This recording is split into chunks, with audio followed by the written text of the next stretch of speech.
जर लावले असतील आणि ज्या बूथवर ऑब्जेक्शन घेतलंय त्या बूथवर CCTV फुटेजमध्ये काय झालं ते जॉईंटली तरी बघा, आमची माणसं आणि तुमची माणसं.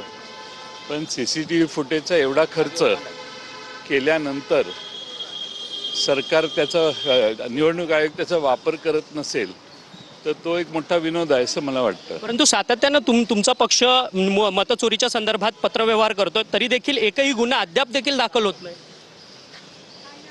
मतचोरीचा गुन्हा दाखवण्यापेक्षा सरकारने म्हणजे निवडणूक आयोगाने याला निवडणूक आयोगाची जबाबदारी आहे. ही निवडणूक आयोग आता काही मुद्दे मांडू, त्यानंतर आम्ही बोलू दुपारी तुमच्याशी. खरं तर धन्यवाद जयंत पाटीलजी, तुम्ही आमच्याशी बातचीत केली. आमदार जितेंद्र आव्हाड आहे. जितेंद्र आव्हाडजी, एका आमदाराने 20,000 मतदान बाहेरून आणलं.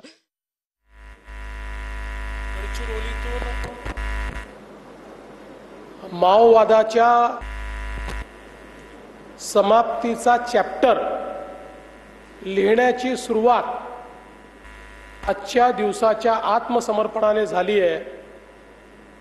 आणि या अतिशय महत्त्वाच्या कार्यक्रमामध्ये मंचावर उपस्थित असलेल्या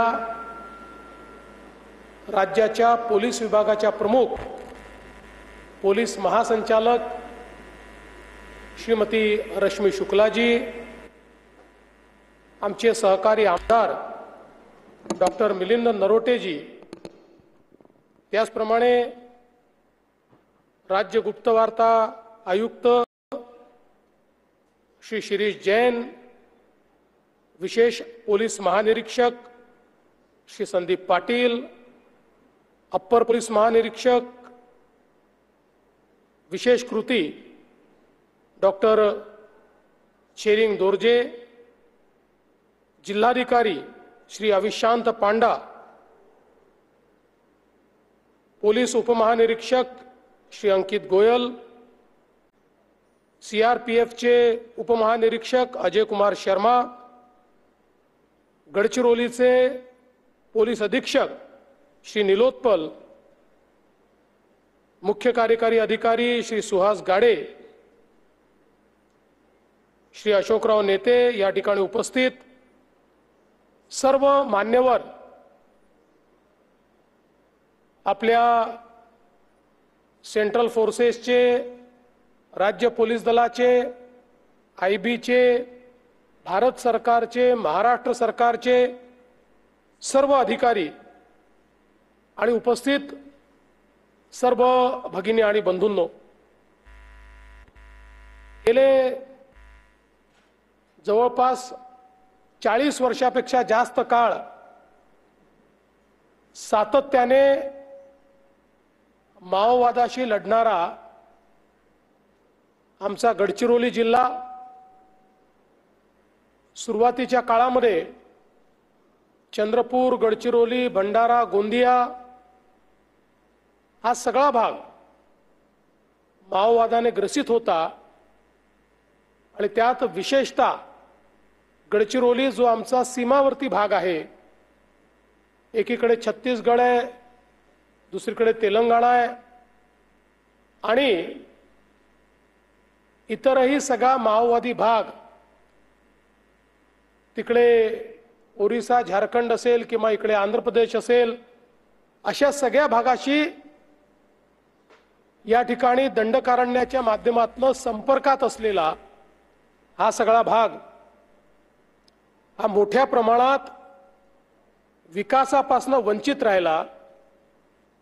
आणि ज्यावेळी कोंडापल्ली सीतारामय्या यांनी पीपल्स वॉर ग्रुप तयार केला आणि त्यानंतर तेमाचा आंध्र प्रदेश आणि हा गडचिरोलीचा भाग याच्यामध्ये मोठ्या प्रमाणात माओवादी सक्रिय झाले. आणि त्यातनं इथले जे युवा आहेत त्या युवांच्या डोक्यामध्ये व्यवस्थेच्या विरुद्ध संभ्रम निर्माण करण्यात आला. भारतीय संविधानाच्या चौकटीमध्ये आपल्याला न्याय मिळू शकत नाही, त्यामुळे या संविधानाने तयार केलेली व्यवस्था ही उलथून टाकली पाहिजे आणि जंगलातनं राज्य चालवून एक नवीन व्यवस्था आपण उभी करू, अशा प्रकारचं स्वप्न हे त्यावेळी दाखवण्यात आलं. आणि त्यावेळेचे जे अनेक तरुण होते, हे तरुण या स्वप्नाला भुलले. त्यांना असं वाटलं की एक नवीन व्यवस्था सुरू होते आहे, ज्या व्यवस्थेतनं समता येईल. त्यांना याची कल्पना नव्हती की समता जर येऊ शकते तर ती केवळ भारतरत्न डॉक्टर बाबासाहेब आंबेडकर यांनी लिहिलेल्या संविधानातूनच येऊ शकते. याची कल्पना त्यांना नसल्यामुळे मोठ्या प्रमाणात अनेक आमचे तरुण आणि विशेषतः आमच्या आदिवासी समाजातले अनेक युवक आणि युवती हे या माओवादी चळवळीच्या नादी लागले. हातामध्ये बंदुका आल्या, मोठी स्वप्न होती, पण हळूहळू सगळ्या स्वप्नांचा खरा चेहरा हा समोर यायला लागला. आज खरं म्हणजे आपण सोनू उर्फ भूपती यांचं आत्मसमर्पण या ठिकाणी घेतलेलं आहे. हे आत्मसमर्पण याकरता महत्वाचं आहे की ते पॉलिट ब्युरो सेंट्रल कमिटीचे मेंबर तर आहेतच, पण 40 वर्षापूर्वी ज्यावेळी या ठिकाणी अहेरी असेल किंवा या ठिकाणी सिरोंचा असेल, या सगळ्या भागामध्ये नवीन दलम सुरू झाले, त्यावेळी त्या दलमची सुरुवात करणारे, त्याला बौद्धिक आणि सर्व प्रकारचे लॉजिस्टिक देणारे अशा प्रकारचे हे भूपती होते. आणि त्यांचे बंधू हे देखील त्याच्यामध्ये होते. आणि मग हळूहळू मगाशी ज्याचा उल्लेख झाला, पेरीमेली दलम असेल, चामोर्शी दलम असेल, टिपागड दलम असेल, असा हा विस्तार होत गेला. आणि एक फार मोठी सेना त्यांच्या नेतृत्वामध्ये या ठिकाणी सुरू झाली.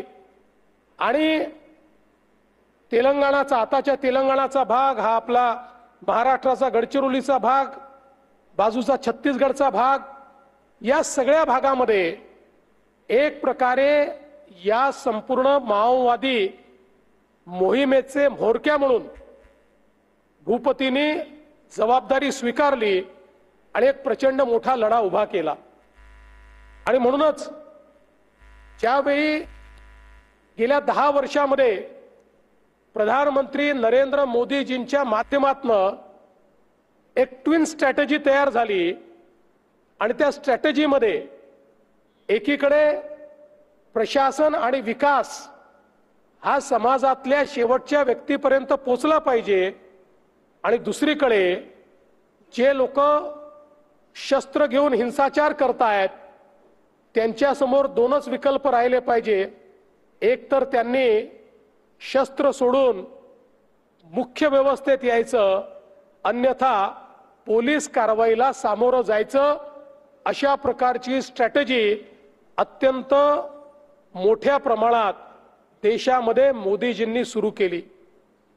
आणि गेल्या काही वर्षांमध्ये आमच्या देशाचे गृहमंत्री श्री अमितभाई शहा यांनी या देशातनं माओवादाला हद्दपार करण्याच्या संदर्भात मोदीजींच्या नेतृत्वात एक बृहत स्ट्रॅटेजी तयार केली. आणि आज आपण पाहतो आहोत की त्या स्ट्रॅटेजीच्या अंतर्गत अतिशय मोठ्या प्रमाणात आता देशातनं माओवादाचं उच्चाटन होत आहे.